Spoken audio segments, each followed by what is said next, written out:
We talk about half and quarter hours but never third hours, even though it's a nice, even 20 minutes.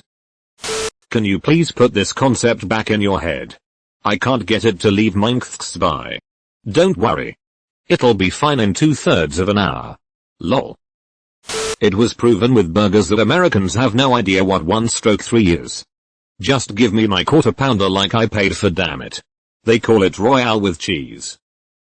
Actually never thought of that. Good shower thought for once. And it's original. And it's not butter. 3 AM feels a lot more like the middle of the night than 12 AM. 3 AM is commonly known as the witching hour. According to that Wikipedia article I just skimmed, it's also the time when the body has the highest amount of melatonin. Which I know has something to do with sleep but don't really care to look into much further. This is why I know a little about a lot. I prefer to skim everything. If you keep that up you'll know less and less about more and more until you know nothing about anything. Yay, what's up with that? Why does 12 AM get to be called midnight? I protest. If the sun sets at 6 PM and rises at 6 AM it is. The problem is it usually sets later and rises later. 3-4 is the weird part of the night. This is so true. I rarely stay up late anymore but 2:30 AM has always been a great time, and once 3 AM comes around I legitimately start to feel uneasy. 3 AM has always been an uneasy hour for me and I don't know why. Both because of your reason and also anytime I wake up in a panic. It's always been right around 3 AM.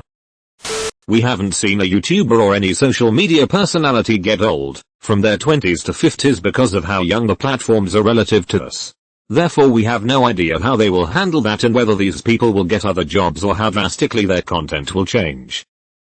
I know they're not super old. But watching Rhett and Linkage has been satisfyingly interesting. In my personal opinion.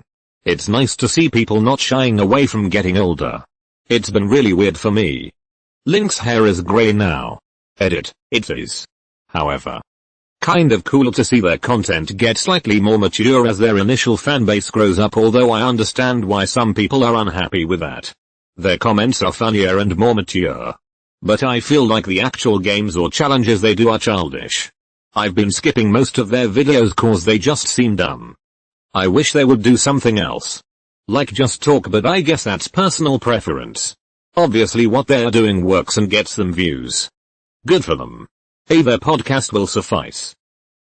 As far as I can tell, the older YouTubers know it's temporary and have an extra stream of income. The young people on there making enough to quit their day job will have a serious wake-up call whenever the algorithm decides to stop their videos from showing up. They'll either get desperate or drop it like it's hot and go back to reality. Yeah. I just wonder if we are gonna lose some of our favorite influencers because YouTube is a bad program. And how they will handle that. There's always a platform. If the YouTuber is famous profitable enough they'll find another platform. If they drop out of fame and they have no education, they'll be working at a department grocery store. Well. There's their Frank. He's 48.